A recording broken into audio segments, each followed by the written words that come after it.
Hi everyone, my name is Thalib Chowdhury. I'm the editor of Architectural Digest Middle East. It's a pleasure to be here today for Downtown Design's virtual talk series, and I'm in great company. I have 4 design luminaries, and I'm sure the conversation is going to be really interesting. I'm keen to get started, but first I'm just going to quickly introduce everyone.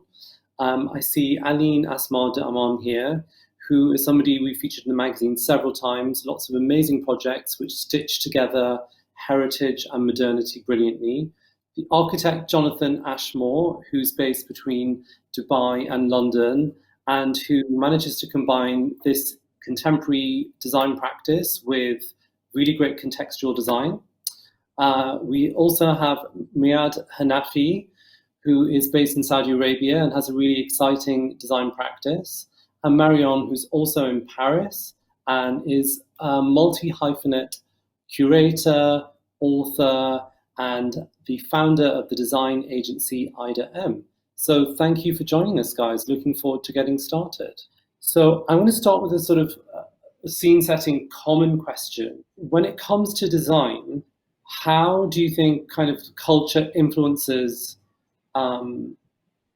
the here and now, and particularly now when I feel like the world has so much going on? How do you think that will be reflected in kind of contemporary design practice? Meaad, I'm going to start with you and see what your thoughts are on the subject.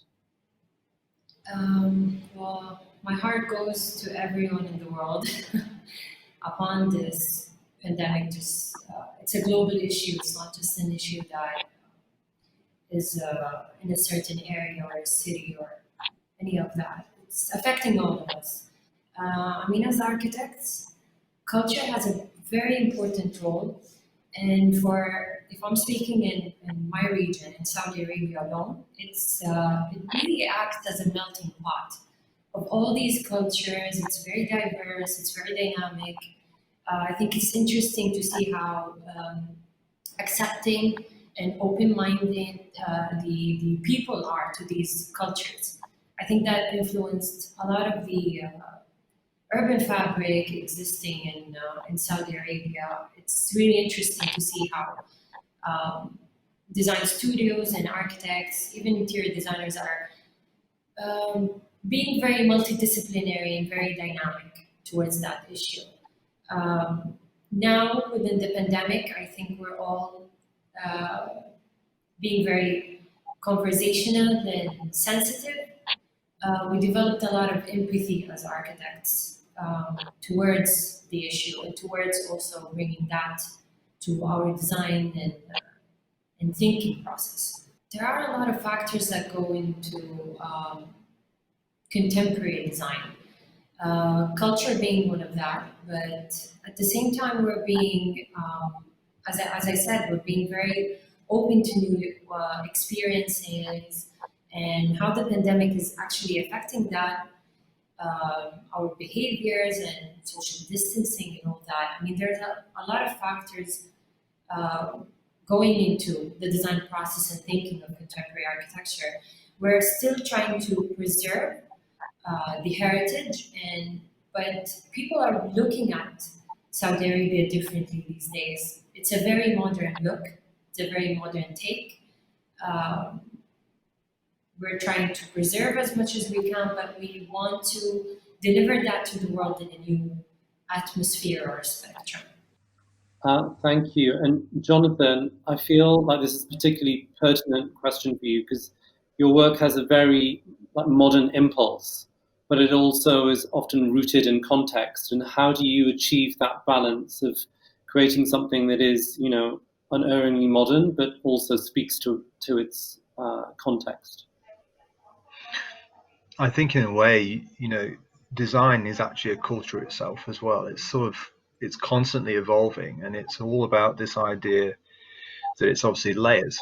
So, regions build their own individual cultures, their identities, and through architecture, obviously, through generations and through evolutions of styles or requirements, it sort of leaves this sort of mark, and this indelible mark. And I think when we've looked at projects, in different parts of the world, from being in Asia or the Middle East or Europe, there's this sort of sense of identity, this of-placeness, and this kind of context that helps to define the architectural urban fabric, but often that's dictated by the culture of the society as well. So when you're also looking at that, you're looking at what is essentially a local context and focused on it.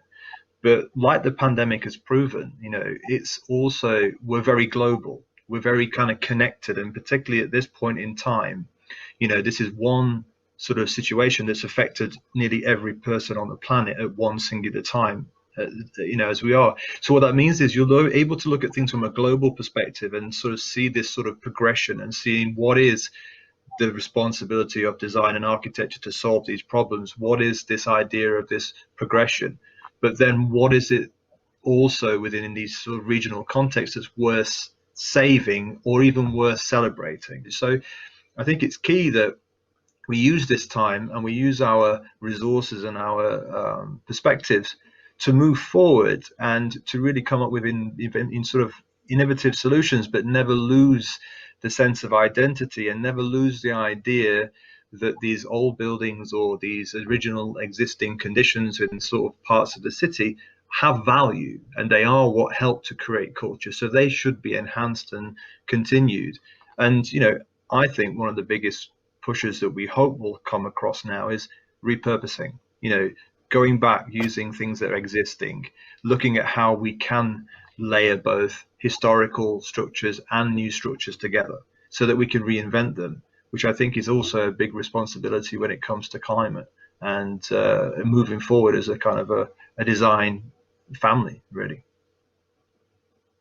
Thank you, Jonathan. And Aline, I've come to you, and obviously your background and your heritage means that your kind of design language has been informed by Lebanon, by Beirut, and from what we've seen in the past couple of months, there's a huge push to sort of figure out ways of preserving the architectural heritage of the city in light of what's happened. That is a separate topic in and of itself. What I wanted to discuss with you is some of the projects that you've done. I know you're working on a great project in Venice at the moment, which I don't know if you can really talk about.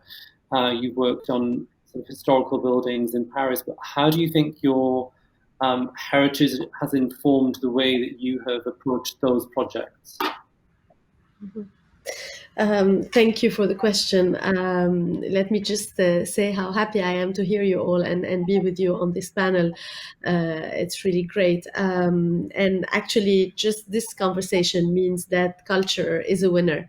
And I think that we're all connected with the same desire, with the same intuitive desire, which is to create beauty, and when you create beauty, you preserve it, because when you love something, you tend to keep it. And this is the first step towards sustainability.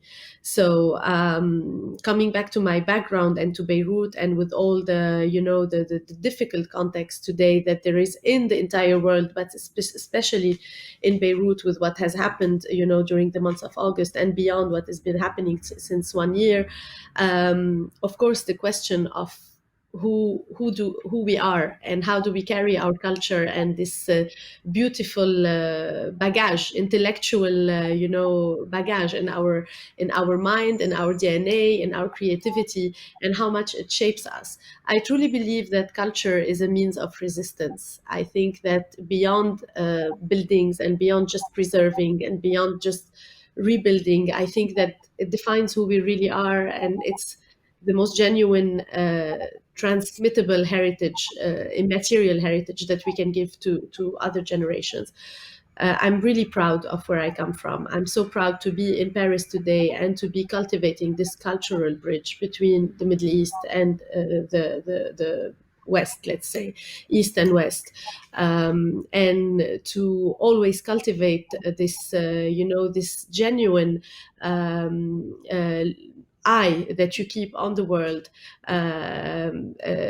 through your childhood, and how you bring that with you wherever you go in any city that you are.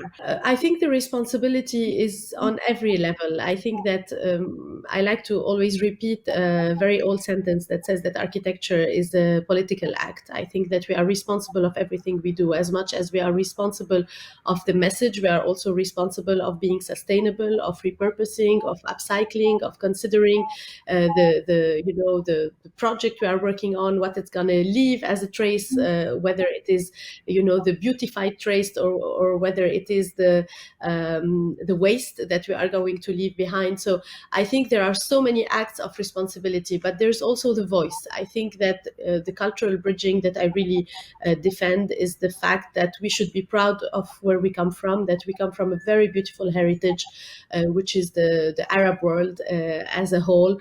It's true that as a Lebanese, and I'm going to be very honest, and I think that Meaad will not be shocked to hear me say that, neither all of you, we consider that we are Phoenicians, maybe also apart, but no, I really think that we are one global culture. I really believe in the importance of this message as well, and how much tolerance comes from spreading culture as well, and believing in each other, understanding in each other, being open to each of our culture is really what creates sustainable bridges.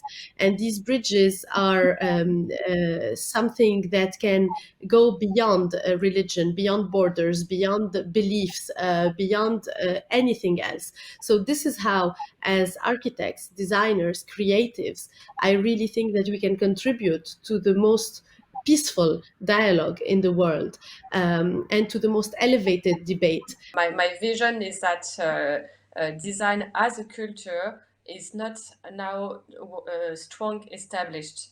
It's something on progress, but because it's a new discipline, it's something quite young compared to art and art history. Design has more to needs to be more installed and more established in institutions, in art schools, through books, and not just in the business fields like galleries or fairs.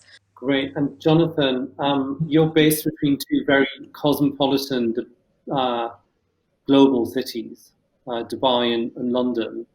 And how do you think, that sort of melting pot culture and that attitude, the kind of can-do attitude, informs what you do?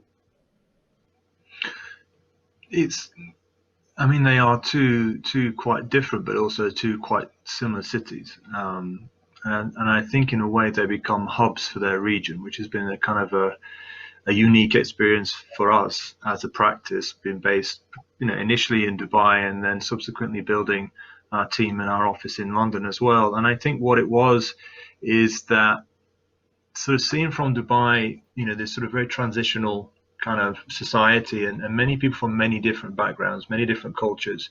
And it's sort of getting a bit of a taste of this sort of multiplicity that you kind of get to experience. And I've only really ever come across it, either myself from my experiences of living in London or living in Dubai. But it's been a sort of quite influential on my architecture and then how I've actually kind of evolved the practice. So from Dubai, we started understanding what we had on our doorstep, looking around the UAE and then spreading further across the GCC to kind of understand these subtle differences. And it's those subtle differences as which you want to actually kind of bring to other people's attention through design, through architecture, if it's just through talks or if it's actually also through architecture in itself manifesting into a building or an event or a space. Because as we spoke about earlier on about this idea of heritage and tradition, it's all about layers. And each individual different generation that's come, whether it's been, people crossing the Atlantic or it's been people moving along the spice route, they've left these traces. And I think I still really believe that that's an important part of how design communication can continue to work globally, not just through, the digital channels or the social media channels. That's a quick acceleration, and it's actually created a dialogue. So, do you think that that's a good thing, that there are sort of people who are multi-hyphenate and exploring different genres of design or different genres of kind of cultural practice? Or do you think it completely. should, you think you do? And this is a question that's open obviously to everyone to speak to. I'll just finish off, and I think, we like to work, both within architecture, interior, and then take elements of design. But our approach is about translating that architecture through different scales. So coming from the outside, the architecture, through the interiors to the design. But we like to work across different typologies between, residential, hospitality, wellness, and it's those overlaps where you get the most interesting ideas and the interesting opportunities. And with the last project that you might have done for a residential client, then working in a different location for a hospitality client, there is inevitably going to be some element that you can see, this sort of fusion, this cross-pollination that you can bring to that project or that client, and actually give them a part of your knowledge and your sort of your experience to hopefully to contribute and to contribute to that project or to their kind of their agenda. And I think to be so specific, it's limiting. And I think to have that sort of open-mindedness to see those areas that are kind of the gaps is actually sometimes where, for us, the most interesting opportunities lie. Let me just say, I think this is very interesting. I'm sorry. This is very interesting dialogue, because I believe that as architects, we're not just architects, we're experienced designers. We're designing and translating these experiences that we've had in the past, or or experiences that we wish people would go through in our designs, whether it's urban or, as Jonathan said, it translates into very various scales, from macro to micro design. And it is very interesting conversation about that layering and translating these manifestations into these experiences that we're trying to design as architects. So I believe that in this pandemic, I think we're on this verge of creating this new discipline in design and architectural work.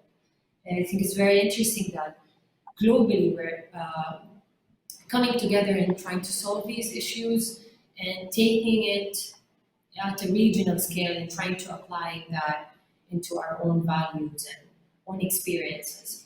So it's very interesting, this conversation about being ambassadors of just design, not just architects. It's a very broad spectrum. And Aline, obviously you do straddle different disciplines, and you've done everything from product design to interior design to interior architecture. But is there kind of something that you haven't done yet that you would love to do? Yeah, thank you for that question. I think that they always say your next project is always your best project, because we always move forward, and of course it doesn't mean that what we did is not the most relevant. I think it's interesting that with what we do, there is a kind of interdisciplinarity. So as architects, we sometimes work on interior design, which for me is architecture in an interior. It's a micro architecture in an interior. I don't see interior design as a decor. I see it really as the work of an architect in an interior. And then, of course, interior designers tend to draw furniture and product design. So what is the difference? Where's the boundary? What is something that we want to do that we've never done? I think that it's interesting also to understand that design, and there I will also, maybe make a full circle with what Meaad said, what Jonathan said, and what also Marion said. It is interconnected, and there's an interdiscipline. However, it's like Saint-Exupéry says about his rose in Le Petit Prince, in The Little Prince. He says, it's the time that you take for your rose that makes it important. I think that when an interior designer is really rushing to do an interior design and just draws a chair because it has to be done, for the project, it doesn't mean that, it is the chair that is going to maybe analyze all the components of comfort, material, angle, durability. Sometimes it takes 2 years to come up with the right chair and the right angle, or the right sofa. So there is really specialities that we should also encourage, students and we are here also to raise awareness and to teach how, or maybe pass a vision on how the importance of what we do as creatives, also how we specialize, how we take the time, and maybe the context of the world also today makes us take more time to think about not the slow living, but the period of time that is really needed to do the studies for everything on a smaller scale or on a larger scale. And I will speak also about the repurposing that Jonathan mentioned. There's so much in the world that we waste, and luxury must also be a tool to raise awareness about how we can repurpose and how we can use these incredible waste. I think that Petite H at Hermès has done a wonderful job raising awareness on how they can recollect and repurpose, all the small pieces that fall from the House of Hermès or from Hercuis or from Cristal Saint Louis. I walk so much in the quarries, and I meet so many marble, manufacturers. And the thing that fascinates me is sometimes when you walk in the marble graveyard, there are so many pieces of beautiful discarded marbles that are never used and that are just as important as the block that carved the fantastic architectural feature. So we took these pieces, and we took also the slabs on where the marble is cut that leaves so many scars on it, and it takes tons of years to make these beautiful scars, and we made special objects out of them, functional sculptures. It's not design, it's not art, it's in the limit between both. It's maybe design art, I don't know, but it's something that also raises awareness about sustainability, the time we take to look at things and to beautify the scars. And maybe this comes also from a Lebanese culture, from an Arab culture, that we all have all these scars in us, all the cultures, I think. And just stop and look around you, how you can elevate all the elements that we have. And there's so much going on in the world today about, whether it's in the fashion industry with the fast fashion, or in the luxury design industry, in the hospitality industry. We produce so much to make beautiful projects. But what happens during the course of that construction? What happened during the course of, the making of things, and how we can reuse that? What happens when a very famous couturier changes from one brand to the other? How do we dismantle all the boutiques in the world? What happens to all these fantastic materials, and to the effort for the designer, for the interior designer, all the matière grise, that, how do you say that in English? I'm sure there is a word that is, help me with that, Talib, the intelligence, so much intelligence. Exactly, must be put, and not only to create things, but maybe to repurpose things. And I think that's the motto of the next generation. They are very aware of that. But then comes culture, because our debate also is about culture. It's not only about analyzing a carbon footprint or how I can repurpose, but it's understanding the culture of what I have in hands and whether this is worth, all the effort to perpetrate it. So I don't know if we went away a little bit from the question, but it opens so many other questions that actually gather us all around this table. It's how responsible are we, and how can we also help the industry to be relevant, and to also add a layer of poetry to the world. I think there's a lot of harshness, there's a lot of hardship, especially at this very critical moment of pandemic in the world. And I think our work as creatives is also and foremost to add poetry and like Dostoevsky says, probably that beauty can save the world, you know. So just to think about that motivates you in another way than just functionality or just sustainability or just, you know, the right answer to the right project, but to really work beyond and make this a journey. I think Aline's just answered the question to the whole topic. I think, you know, the reality of about revealing what is design actually is now, you know, the new luxury really is time, and it has been for a while now. You know, the thing that we weren't given as designers is time, and that's why sometimes design can suffer. But it's also about the embodied energy in which you contribute to creation and to researching and to discovery. And I think that's where, you know, design from an outside perspective, maybe people that are not necessarily within the design community don't truly understand the amount of embodied energy or the actual amount of time needed. It's not just something you can switch on and switch off like a light. You know, there is that sense of, you know, basically, you know, creative block, or suddenly there's a moment of inspiration, you need to kind of translate that. And I think there's also this idea that it's a communication between the craftsperson, between the designer, between the client. So, you know, I think what we were going back to about this communication, about what is essentially a new design culture, would be great if people can sort of understand and appreciate and the value of time and the embodied energy that goes in to make great design. Everyone will benefit from that sort of, you know, perception, and that could be something that really is what people don't really quite, you know, value. You know, we all wish we had ample time, and that the actual energy embodied in there, work is for good. I think it's a good point that Aline was definitely bringing up there. Just touching upon the idea of time and the passage of time and also value, what do you think that in the future people will think of this sort of material culture that's being developed and created now? And what do you sort of think our cultural legacy is going to be as designers and architects? Do you think the glass and steel towers will be as revered as some of the buildings that we value from the past? Yeah. No, I've just wanted to add something to what Jonathan said. It's that usually we see that it takes one generation for a creation to be understood.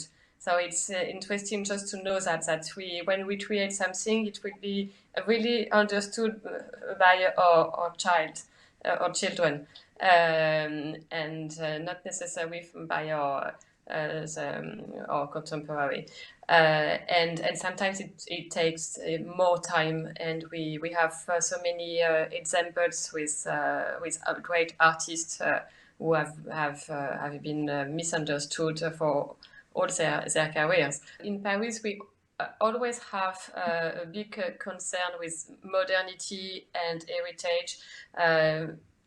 When we have a new building appearing in the city, it's always something. We have a lot of polemics and debates because there are always people who want to preserve the city as it is, and they are quite against modernity at the end.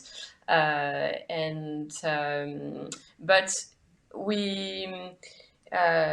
Hopefully there are some modern and new creations in Paris existing, and we will have a new one soon with La Bourse du Commerce, the Pinot collection. And it's interesting. It's an interesting example because this is a building from the 19th century, and quite well preserved. And Tadao Ando, the Japanese architect, will do something inside the building. So from outside, it will be like in the 19th century. It will be the modernity will be invisible, and inside it will be totally contemporary and with this Ando style with concrete. So it's interesting because it's a way to try to find this balance between this importance of Paris to stay Paris, like the cliché of Paris too, of this classical city, and also to integrate modernity inside. I know that none of us have a crystal ball and can't predict the future, but I'd really interested to know from each of you as sort of a parting comment as to what you think our current situation, how that will affect sort of design conversation, design output. On the one hand, as Jonathan mentioned earlier, we've got these two very competing impulses, this rush for modernity, kind of technology, but then there's this kind of nostalgia and this yearning for safety that's come from the pandemic. And we've changed the way we work. We have all these offices that are empty, people are much more grounded in the home. So I just wonder if you think how actual kind of work-life balance and our working culture is going to affect design culture. Meaad, I'm going to go to you first.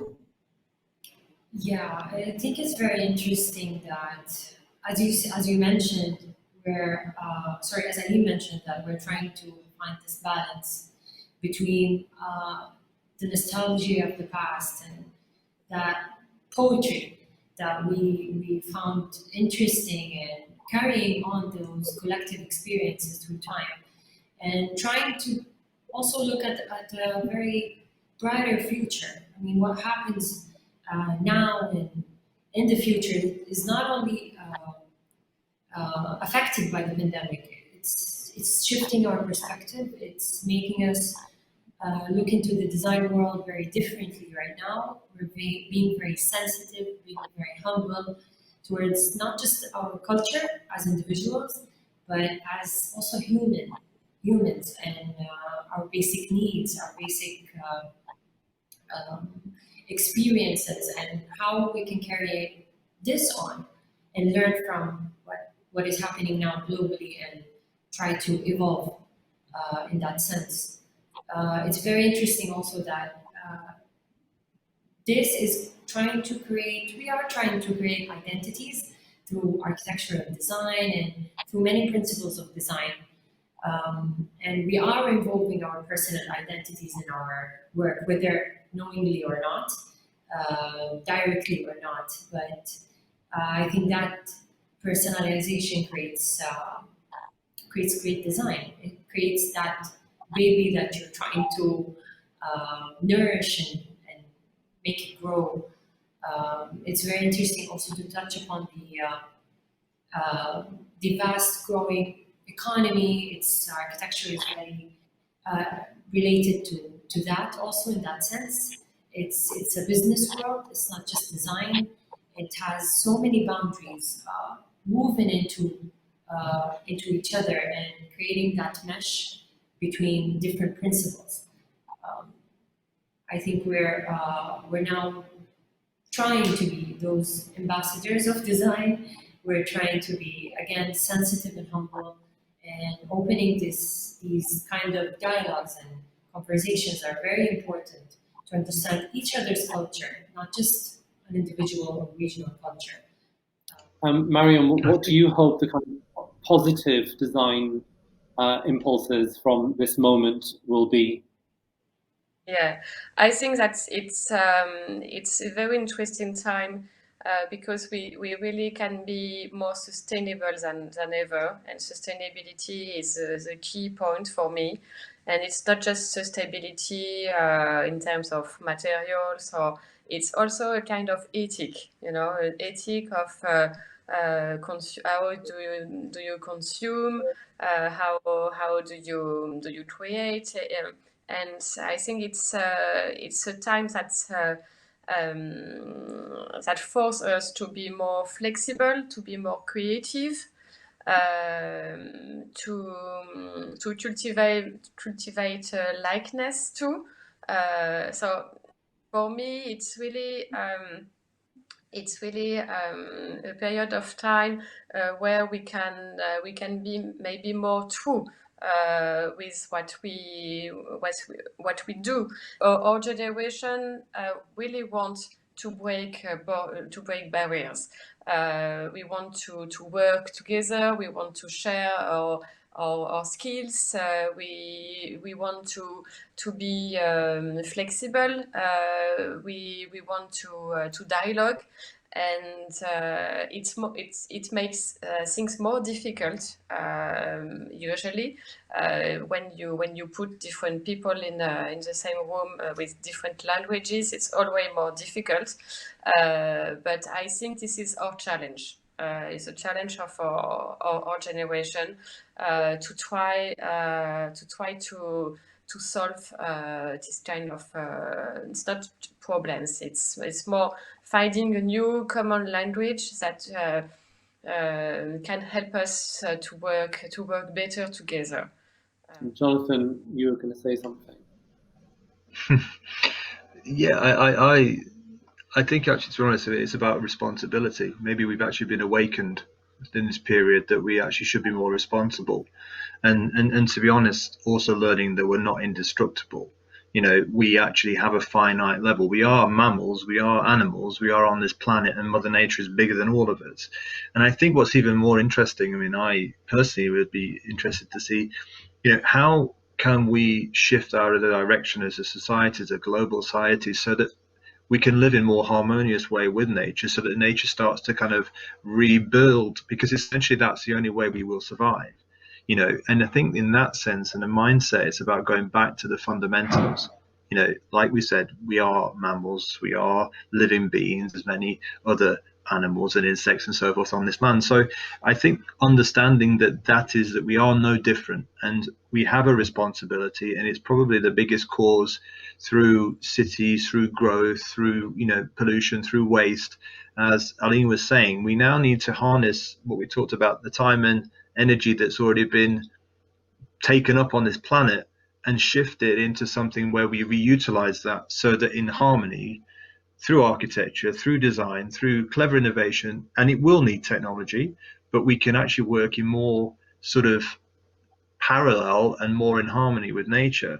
And essentially, I think what the pandemic has done for many people, in a very small way to an extent, is this appreciation for outdoors, oxygen, time, relaxation, which are fundamental basics of human nature. And I think hopefully this will be taken forward, and I think it can be driven through design and influenced into policies, influenced into bodies. And I think that's the opportunity that we all are gifted with, and we all should pursue. I think it'd be exciting to see what could happen. Great. And Aline, do you have anything you'd like to add? I feel like you've already made some very eloquent statements. Thank you. Well, I think that everybody here around the table around the virtual table is extremely eloquent, and the subject is as well. Thank you. I think that it's interesting also to understand how much we can travel without traveling, and this is something that the pandemic has also showed us. You know, I often think very fondly of Karl Lagerfeld, whom I had the chance to collaborate with and to know for a long time, and he passed away without knowing, you know, without living that pandemic, and he had such a great sense of humor. I sometimes think, what would Karl say about this pandemic and about us being confined? And I think I would have the same kind of answer, and maybe that's what he would say. Sometimes you can travel so much without moving. You know, what pandemic? What are we talking about? Why are we afraid of being confined? And if we go to that also sentence of the philosopher Pascal, he says that the drama of a human being comes from the fact that they cannot sit alone in one room, right? So now we have to sit. We have to sit and think. And maybe we go back to the fundamentals. Maybe we just open a book and read, and, you know, start digging more into knowledge. And just acquiring knowledge is such a great richness. And you don't just acquire knowledge and culture by traveling and seeing a new landscape. You acquire knowledge so much by reading, learning, being curious, you know, and open to the world. And I think that the pandemic has kind of inverted also this, because it has made us sit longer in some countries, in some cities. You cannot travel anymore, so you have to find another way of interacting with the world around you. And also, maybe if you want to travel, just think how rich it is to just open a book. And I think that this has been something that people haven't done for a very long time. And I think it is also a lesson. It is also a very humble lesson from nature, from the climate, from everything, just to sit, listen, and learn. And knowledge is our greatest asset, and it brings us back to culture. You can create better when you know more and when you learn more. And it's not just researching the topic that you are going to design about. It's just reading and learning. It feeds your mind, and that someday it wakes up in your mind, and then it becomes something beautiful on a piece of paper, or in your project. It doesn't have to be just a relevant research to what you're doing. And yeah, maybe what I would add to all of that is, what did the pandemic change? It changed the fact that we cannot travel, but that we can rediscover that traveling through a book or through a conversation is also an extraordinary way of going away and erasing boundaries. Well, that seems like a really great statement to end on. So thank you all so much for your time. It really has been fascinating.